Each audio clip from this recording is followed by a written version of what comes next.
هەلۆ کاک بەختیار چۆنی؟ سەلامەتی خۆشبی زۆر سپاس. باشی کاک بەختیار. باشم ئەلحەمدولیلا سەلامەت بی. کاکە سپاس. یەک دوو پرسیارمان هەبوو ئەگەر کاتت هەبیتن. چی جەنابەت؟ وەڵام من لە سویدم، ناوم قادرە. بەڵێ سەرچاو. کاک بەختیار، ئێوە بڕیارێکتان دەرکردیە کە نابی پارێزەر کۆنگرەی ڕۆژنامە نووسی ببەستیتن. دەکرێت بزانین چۆنە، چکۆمات لەو ڕۆژانە لەگە وەزارەتی دەرەوەی سویددا دەنیشین لەگەڵ پەرلەمانی ئەوروپا. ئەوجە زانیاریمان دەوێت بەڕاستی بۆ بی ئەوەی دوای ئەو گلەی نەکەن بڵێن ئەنگۆ مەسەلەن بەس لە تەرەفێک دەزان. ئێمە لە لێدوانی ئەو ڕۆژنامە ئەو پارێزەرانە گوێبیستیەوە بوون، مەمنوعتان کردێ کۆنگرە ڕۆژنامەگەری ببەستن. لەسەر چاس نەخێوانیە و قسەی ڕاست نییە. ئەی چۆنە ئەنی چۆنە هیچ مەنعمان نەکردیە داواکاری گشتی داوای کردیەکەوە پارێزەر کە قسە دەکەن تەفاسیلی داوا ئەوەی کە اعتیبار دەکرێت پێویست ناکە ببنە دەرێ، پێویست ناکە باسی بکەن و لە هەمان کاتدا ناوی دادوەر نابی بێنن. ئەو شتانە داواکاری گشتی داوای کردبوو لێمان، ئێمەش قوڵەی لە پارێزەرانمان داوا کردیە کە ڕەچاوی یاسا بکەن کە لە کاتێری بەچنی ڕۆژماوانی وانە. ئەو قسەی ڕاست نییە، منعمان نەکردووە. نەخێر یعنی ئێستاوان لە بۆیان هەیە مەسەن سەر ئەو پێنج زیندانی بادی ناچکە و دەنگە تۆمار دەکرێت دوای ئەو گلەی لە من نەکەی. کاک بەختیارە منۆکو ئەمانەتە چی مێژ ئەخلاقی ڕۆژنامەگەری کە چالاکوانەکەم لە سوید پێ دەڵێم مەمنوع نییە کە ئەوانە بتوانن بێن لەسەر ڕەوشی مەسەن ئەو پێنج زیندانەی بادینان قسە بکەن بەبێ ئەوەی باز لە دادوەر بکەن. بەنمونەوە چ خۆت دەڵێ وایە؟ خۆی ئەسراری ئەزانی چۆنە کاکە دەرزەنە بەدمادەم لە سوید دەژی دەزانی یاسان دقی یاسایی هەبی لە هەر بابەتێک لەسەر ماعدای دەخی یاسایی ئەو شتێک کە یاسا منعی کردیە خەڵک نابی بیکە و ئەو شتێک کە یاسا مەجاری داوا مەجاری هەیە بیکە. لێرە داواکاری گشتی ئەو داوایان لە ئێمە کردووە، ئێمەش لە پارێزەرانمان داوا کردووە. داواکاریە و منعکردن نەبوو. بەڵێ ئەبەس کاک بەختیار ئەوی ئەمە تێگەیشتین ئەوەنگۆ لە قانونی عێراقی وایە کە لە کاتی تحقیق بەس ئەوە لەسەر لە تحقیق تەواو بووە. یعنی لە ئەوروپاش کەیسەکان پارێزەر دێت سە تەلەڤیزیۆنی ڕوونکردنەوە دەدا، زانیاری دەدا، دەرێ کەیسەکە گەیشتە شوێندەر. ینی لە هەموو دنیا وایە بۆ خۆت دەبینی، ینی پارێزەر دێت سە تەلەڤیزیۆنی ئاساییە کەس ئەوە شتە مەنعناکە. بەڵام بڵێم وەڵا پێنج دادوەرن پێیان فلان لەگەڵ ئەو شتە بوون، دوو فلان لەگەڵ دانەبوون. ئەوە جایز نییە، لە دنیای شتیوانە ئەوەی برادرە ئەو خەڵکی مەدیکا زە پارێزەر بی غیری پارێزەر بەرشت تەفاسیل هەیە. بەرنامەی تەلەڤیزیۆنی هەیە، لە تەلەڤیزیۆن ئەو ڕۆ جەریمە کشتێک ڕوویداوە دێ یەکسەر لەگەڵ تەرەفەکان دەسی مقابلەی دەکا، ئەوەی دەکات ئەرێ چ بوو، ئەوە چۆن بوو، چۆن نەبوو، یەکسەر بڕیاری ئەوەی دەدا خەڵک تۆمەتبار دەکا. ئەوە ڕاستە تۆمەتبار ئەو کەسێ تۆمەت دەخرێتە پاڵی هەتا ئەو دەمەی لە دادگا تۆمەتبار نەکرێت نادی خەڵک تۆمەتباری بکە. بۆیە ینی بەداخۆ بڕەکشت هەیە لە لای مادرست لە لای مە لەبەرەوەی لە نەزانین ئەو جات بەداخۆ پارێزەر کەسی تربی ڕۆژنەماوان بی کەسی تربی دەبینی زۆر کەسێ لە ئەوەی کە زۆر شارەزای یاسانیە، زۆر شارەزای نییە لە هیچەکەی خۆی ئیتر بەداخەوە بە شێوەی چوار تەسەڕف دەکا کە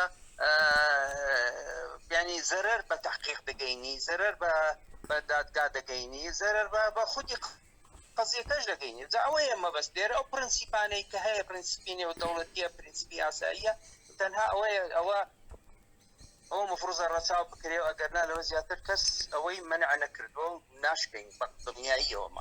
بەس کاک بەختیار مەسەلەن یەکێکم لە شارپێز وابزام خوێنمەوە دەڵێ لێمان مەنعکرا لەبەر ئەوی کە گوایە زەرەر لە بوو مووەکیلمان دەبێتن. بەس مەسەلەن لێدوانی ئەو پارێزەرانە ئایا زەرەرە لە بۆ مووەکیلیان بنمونە یعنی لەسەر ئەو ئەساسەی گوایە داواکاری گشتی داوای کرێت کە دەبیتە زەرە لە بۆ مووەکیلیان لە کاتێکدا مووەکیلەکانیان هەتا ئێستا نەیانتوانیە لە یەک جاری یەک پارێزەر 5 دقەش بیبینی بنمونە یعنی ئەوە زەرەر نییە لەو زانی من لە قسەی ئەو خەڵکەی مەسئول نیمە هەر کەس ویترکە قسەیەک دەکا شەرت نییە ئەو قسەیە ڕاست بی و شەرت نییە ئەو قسەیە بەو شێوەیەی بی کە باز دەکرێ من نازەم تەفاسی باشە کاک بەختیارم پرسیارەکرد لێ بکەم ئەو کێسی تریش بڵێ ئەنگۆ نەقیبی جەنابەت نوێنەری هەموو سندیکای پارێزەرانی ئەوەی معقولە تا ئێستا لە کوردستان ئەخرە وەک 9 مانگە خەڵک گیرایە پارێزەر نەیتوانێ بگاتەکنی یان یەک جارگەیشتەکنی 5 دقە دیتی دەیان جار پارێزەرەکان لەسەر تەلەڤیزیۆن باسییان کردیە پارێزەرە کاک قادر پارێزەر لەو بابەتەی کە شتێکی وا ڕوودەدا مەفروزە دەزانی بێتە چێ بێتە سندیکای پارێزەران بەڵێ کاکە شتێکی وا هەیە فەرمونون زەحمەت نەبی ئەوە ئەمن وەکیلم گیراوە لە فلان شوێن زەحمەت نەبی سندیکا ئەو ناهێڵن بچم بیبینم نالم لەگەڵی دابنیشم فەرموو مۆزوع بە جواب وەرە بزانە بیکەین بە هەڵا لەسەر ئەو مۆزوعیان نا زانیت کاکە یعنی شت هەیە ڕەنگە بە سیاقاتی خۆی ناکرێت بەڵێ بەڵێ زانیت برا ئەها یعنی ئێستا ئەگەر بۆیە قەدارمان نەکاتەوە نازانین ئەو قسەی ڕاستیان ڕاست نییە بەڵام ئەو شتە بە فعلی ڕوویدایە ئەنگۆکو پرسیارۆکو پرسیارێک لێ دەکەم ینی نازم من ئاگادارنی ئەوەگەداری ئەوە نیم کە فعلی ڕوویدابی یان نەچووکە کەس نهاتوو بم بڵێ ئەو ڕوویداویان ڕووی نەداوە ولا ئەعلامیش کە قسە دەکرێت کەس هەر کەس بخۆی ئازادە ئیتر وایە وانە نازانم نەزانی ئەو قسەیە ڕاستیان ڕاست نییە بەس بەگشتی کاک بەختیار دەکرێت پارێزەر لە بووی نەبی لە ماوەی 9 مانگ یاسا هەیە بەڵێ یاساکە چییە من بە جەنابتم یاسا دەتوانێت هەر کەسێک گیرابی با بڵێن تومەت خراپی تەپاڵ بەبێ پارێزەر نابێت تحقیقی لەگەڵ بکرێتەوە قانونە برا پارێزەر دەبیتەوە بۆ قانونە بکە بەس کاک بەختیار بە ئەو پرسیارەش کە ئەنگۆکو نەقیبی سندیکای کرێکارە پارێزەران ببوورە زیندانەکان لە ناو زیندان گوتیان ئێمە تاقیمان لەگە کرایە پارێزەرمان لەگەڵدا نەبووە یعنی لە کاتی تحقیق باشە ئەنگۆ یعنی چۆن قبول دەکەن مەسەلەن وەکو نوێنەری سند